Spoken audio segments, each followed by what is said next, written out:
എല്ലാവരെയും ഞാൻ സ്വാഗതം ചെയ്തുകൊണ്ട് ഇന്നത്തെ വീഡിയോയിലേക്ക് കിടക്കുന്ന ഇന്നത്തെ വീഡിയോ എന്ന് പറയുന്നത് ഒരു ഹെർബൽ ബ്ലീച്ച് ആണ്. നമുക്ക് വീട്ടിൽ ഞാൻ എങ്ങനെയാണ് റെഡിയാക്കണം എന്നുള്ളത് നമുക്ക് കണ്ടു നോക്കാം. അതിനു മുൻപേ എന്നെ ഇതുവരെയും സപ്പോർട്ട് ചെയ്ത എല്ലാവർക്കും ഞാൻ നന്ദി രേഖപ്പെടുത്തിക്കൊള്ളുന്നു. തുടർന്നും എല്ലാവരുടെയും സപ്പോർട്ട് ഉണ്ടാകണം. അതുപോലെ തന്നെ സബ്സ്ക്രൈബ് ചെയ്യാനുള്ളവര് സബ്സ്ക്രൈബ് ചെയ്യണം. എല്ലാവരും മറന്നു പോകുന്നുണ്ട്. അപ്പൊ എല്ലാവരും സബ്സ്ക്രൈബ് ചെയ്ത് സപ്പോർട്ട് ചെയ്യുക. അപ്പൊ ഇന്നത്തെ ഹെർബൽ ബ്ലീച്ച് എന്ന് പറയുന്നത് അത് എന്താണ് എങ്ങനെയാണെന്നുള്ളത് ഞാൻ ഇവിടെ പറയുകയാണ്. നമ്മുടെ കാലിന്റെ ഇടുപ്പുകളെ കക്ഷത്തില് നമ്മുടെ എവിടെയൊക്കെയാണോ കറുത്ത പാടുകൾ ഫേസിൽ അപ്ലൈ ചെയ്താൽ ഇത് എവിടെ വേണേലും നമുക്ക് അപ്ലൈ ചെയ്യാവുന്നതാണ്. അപ്പോൾ ആദ്യമേ ഇത് അപ്ലൈ ചെയ്യുന്നതിന് മുൻപ് ഒന്ന് നമ്മുടെ ഈ കൈത്തണ്ടലോ അല്ലെ ചെവിയുടെ ഭാഗത്തോ നമ്മുടെ താടിയുടെ അടിഭാഗത്തോ എല്ലായിടും ഒന്ന് അപ്ലൈ ചെയ്ത് നോക്കണം. കാര്യം ചിലർക്ക് അലർജി ഉണ്ടാകും. എന്ത് തൊട്ടിരുന്നാലും ചിലർക്ക് അലർജിയാണ്. അപ്പൊ അലർജി ടെസ്റ്റ് ചെയ്തതിന് ശേഷം വേണം നമ്മുടെ ഈ സ്കിന്നില് നമ്മുടെ ബോഡിയിൽ എവിടെ വേണേലും നമുക്ക് അപ്ലൈ ചെയ്യാൻ പറ്റുന്ന ഒരു ഫേസ് പാക്കാണ് ഞാൻ ഇവിടെ ഉൾപ്പെടുത്തിയിരിക്കുന്നത്. ഇന്ന് ആദ്യമേ ഞാൻ പാക്കിലേക്ക് പോവുകയാണ്. അപ്പൊ ഇതെന്ന് പറയുന്നത് ഈ ക്രീം നല്ലതുപോലെ ഈ പാക്ക് ഇത് ഫേസിൽ അപ്ലൈ ചെയ്യുന്നത് ഞാൻ കാണിക്കാം. ആദ്യമേ ഫേസിലായാലും കാലിൻ്റെ ഇടുപ്പിലായാലും നമ്മൾ അപ്ലൈ ചെയ്യുന്നതിന് മുൻപ് നമുക്ക് നന്നായിട്ടൊന്ന് ക്ലീൻ ചെയ്യണം. ക്ലെൻസിങ് മിൽക്ക് ഇല്ലെങ്കിൽ പാല് കൊണ്ട് നന്നായിട്ടൊന്ന് മസാജ് ചെയ്ത് വാഷ് ചെയ്യുക. കോട്ടൺ വെച്ചോ തുണി വെച്ചോ നമുക്ക് ഫേസിലായാലും കഴുത്തിലായാലും കക്ഷത്തിലായാലും കാലിൻ്റെ ഇടുപ്പിലായാലും നന്നായിട്ട് ക്ലെൻസിങ് മിൽക്കോ അല്ല പാല് കൊണ്ടോ നന്നായിട്ട് കഴുകി വാഷ് ചെയ്തതിന് ശേഷം വേണം ഈ ഫേസ് പാക്ക് അല്ലെങ്കിൽ ബോഡി പാക്ക് നമുക്ക് അപ്ലൈ ചെയ്യേണ്ടത്. ഇതൊരു അപ്ലൈ ചെയ്ത് നമ്മൾ കുളിക്കുന്നതിന് മുൻപോ കുളിച്ചതിന് ശേഷമോ എപ്പോൾ വേണേലും നമുക്കിത് അപ്ലൈ ചെയ്യാവുന്നതാണ്. അപ്പം നമ്മൾ കാലിൻ്റെ ഇടുപ്പില് കുളിക്കുന്നതിന് മുമ്പോ കുളിച്ചതിന് ശേഷം ഒരു അരമണിക്കൂർ നിങ്ങളൊരു 15 ദിവസം നിങ്ങൾ അടുപ്പിച്ച് ചെയ്ത് നോക്കിക്ക്. നല്ല കറുത്ത പാടുകളൊക്കെ മങ്ങി വളരെ ലൈറ്റായിട്ട് നിൽക്കുന്നത് നമുക്ക് കാണാം. ഒറ്റ ദിവസം കൊണ്ടോ 2 ദിവസം കൊണ്ടോ ഒന്നും ഇത് ഈ പാക്ക് ഇട്ടെന്ന് വിചാരിച്ച് നമുക്കറിയാൻ പറ്റില്ല. ചെറിയ നമ്മൾ എന്തായാലും ഒരു ഫേസ് നമ്മൾ കഴുകുമ്പോൾ ഉണ്ടാകുന്ന ഒരു മാറ്റമാണ് ഫസ്റ്റിലെ ഉണ്ടാവുന്നത്. എന്ന് പറഞ്ഞതുപോലെ 15 ദിവസം നിങ്ങൾ ഈ ഒരു പാക്ക് ഇട്ടതിന് ശേഷം നിങ്ങൾ നോക്കുക, നല്ല വ്യത്യാസമായിരിക്കും. അങ്ങനെ ഇത് 3 മാസം അടുപ്പിച്ച് നമുക്ക് ഇടണം. അപ്പൊ ഇതിനകത്ത് നമ്മൾ ഫേസിൽ അപ്ലൈ ചെയ്യുമ്പോഴും എവിടെയായിരുന്നാലും അപ്ലൈ ചെയ്യുമ്പോഴത്തേക്ക് നന്നായിട്ട് ക്ലീൻ ചെയ്തതിന് ശേഷം അരമണിക്കൂർ നമ്മളിത് അപ്ലൈ ചെയ്യണം.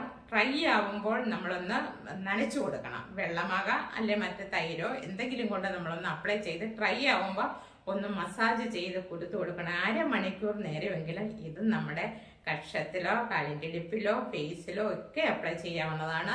അപ്പൊ അതെന്തൊക്കെയാണ് ഈ ഫേസ് പാക്കിൽ ഉണ്ടാവുന്നത്, എന്തൊക്കെയാണ് ഞാൻ ഈ ഫേസ് പാക്കിൽ അപ്ലൈ ചെയ്യുന്നത് നമുക്കിവിടെ കണ്ടു നോക്കാം. എല്ലാവരെയും ഞാൻ വീഡിയോയിലേക്ക് സ്വാഗതം ചെയ്തുകൊണ്ട് ഇന്നത്തെ വീഡിയോയിലേക്ക് കടക്കുന്നു. അപ്പോൾ ഇത് ഒരു പിടി കടല ഞാൻ കുതിർത്ത് വെച്ചിരിക്കുകയാണ്. 2 ചെറുനാരങ്ങയുടെ ജ്യൂസ് എടുക്കുന്നുണ്ട്. ഇത് വാളംപുളിയാണ് ഞാൻ കുതിർത്ത് വെച്ചിരിക്കണം. ഒരു നാരങ്ങയുടെ വലിപ്പത്തിൽ കുതിർത്ത് വെച്ചിരിക്കുന്നു. ഇതൊരു പൊട്ടറ്റോ പുഴുങ്ങിയതിൻ്റെ ഹാഫ് എടുത്ത് വെച്ചിരിക്കുകയാണ്. റൈസും കൂടെ അരച്ച് വെച്ചിരിക്കുകയാണ്. ഇത് 2 പപ്പടം ഞാൻ വെള്ളത്തിൽ ഇട്ടിരിക്കുകയാണ്. അരമണിക്കൂർ കഴിഞ്ഞിട്ട് ഇതെല്ലാം കൂടെ അരയ്ക്കും. ലെമൺ ജ്യൂസ് സെപ്പറേറ്റ് എടുക്കുകയാണ്. ബാക്കി സാധനം എല്ലാം കൂടെ ഞാൻ മിക്സിയിലിട്ടൊന്ന് അരച്ചെടുത്തിട്ട് പേസ്റ്റ് രൂപത്തിലാക്കിയതിന് ശേഷം തിരിച്ചു വരാം. ഓക്കെ, പിന്നെ 2 ലെമൺ ജ്യൂസാണ് ഞാൻ എടുക്കുന്നത്. ഇവിടെ ഒന്ന് ഞാൻ ഒരു മുറി ഞാൻ പിഴിഞ്ഞിടുന്ന, രണ്ടാമത്തെ ഇതാണ്.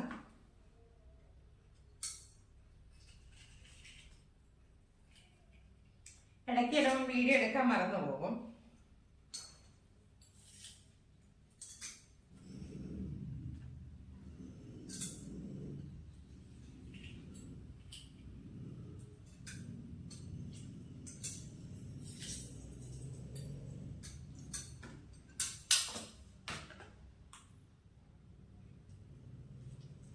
ഇത് നന്നായിട്ടൊന്ന് മിക്സ് ചെയ്യുക. ഇതൊക്കെ എല്ലാവരും കണ്ടല്ലോ, എല്ലാവർക്കും ഇഷ്ടപ്പെട്ട് കാണുമെന്ന് വിശ്വസിക്കുന്നു. ഇത് അപ്ലൈ ചെയ്യേണ്ട ഒരു വിധമുണ്ട്.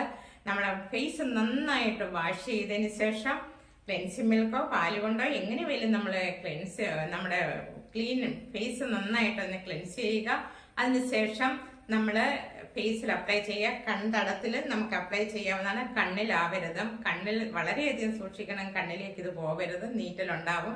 കണ്ണിനൊക്കെ ഒരുപാട് പ്രശ്നങ്ങൾ ഉണ്ടാവുന്നതാണ്. പുളിവർഗ്ഗങ്ങളും ലെമൺ ജ്യൂസും ഒക്കെയാണ് കണ്ണിൽ അപ്ലൈ ചെയ്യരുത്. അപ്ലൈ ചെയ്തതിന് ശേഷം നമ്മൾ റോസ് വാട്ടറോ അല്ലെ തണുത്ത ഐസ് കൊണ്ട് മുക്കിയിട്ട് നമ്മുടെ കണ്ണൊന്ന് പൊത്തി വെക്കുന്നത് നന്നായിരിക്കും. കണ്ണിന് നല്ലൊരു കുളിർമയും എല്ലാം ഉണ്ടാവുന്നതാണ്. ഇത് നമുക്ക് ഐസ് വാട്ടർ റോസ് വാട്ടറോ ഒന്ന് നനച്ചതിന് ശേഷം കൺപോളകളിൽ ഒന്ന് അടച്ച് ഒരു 15 മിനിറ്റ് 20 മിനിറ്റ് അങ്ങനെ അടച്ചു വെച്ചിട്ട് ഈ പായ്ക്കും കൂടെ വെച്ച് കഴിഞ്ഞാൽ കണ്ണിന് നല്ലൊരു കുളിർമയുണ്ടാവും. അപ്പോൾ നിങ്ങൾ എല്ലാവരും ഇതേപോലെ അപ്ലൈ ചെയ്യണം. ഫേസിൽ അപ്ലൈ ചെയ്യുവാണെങ്കിൽ കഴുത്തിൽ നിന്ന് മുകളിലോട്ട് നമ്മൾ മസാജ് ചെയ്ത് അപ്ലൈ ചെയ്യുക. അതുപോലെ തന്നെ ഡ്രൈ ആവുമ്പോഴത്തേക്ക് നമ്മൾ നനച്ചു കൊടുക്കണം. ഡ്രൈ ആയി ഉണക്കി വെച്ചോണ്ടിരിക്കരുത്. അപ്പൊ നമ്മുടെ സ്കിന്നിനൊക്കെ ചുളിവുണ്ടാവും. അപ്പൊ ഡ്രൈ ആവുന്നതിനനുസരിച്ച് നമ്മൾ ഈ ഫേസ് പാക്ക് ഒന്ന് നമ്മൾ നനച്ച് ഒന്ന് മസാജ് ചെയ്ത് കൊടുക്കണം. അങ്ങനെ ഒരു അരമണിക്കൂർ ഫേസിലും കാലിൻ്റെ ഇടുപ്പിലും നമുക്ക് എവിടെ അപ്ലൈ ചെയ്യണോ അവിടെയൊക്കെ ഇത് അപ്ലൈ ചെയ്യാവുന്നതാണ്. അപ്പൊ എല്ലാവർക്കും വീഡിയോ ഇഷ്ടപ്പെട്ട് കാണുമെന്ന് വിശ്വസിക്കുന്നു. അപ്പൊ അടുത്തൊരു വീഡിയോയിലേക്ക് നമുക്ക് വീണ്ടും കാണാം. എല്ലാവർക്കും നന്ദി, നമസ്കാരം.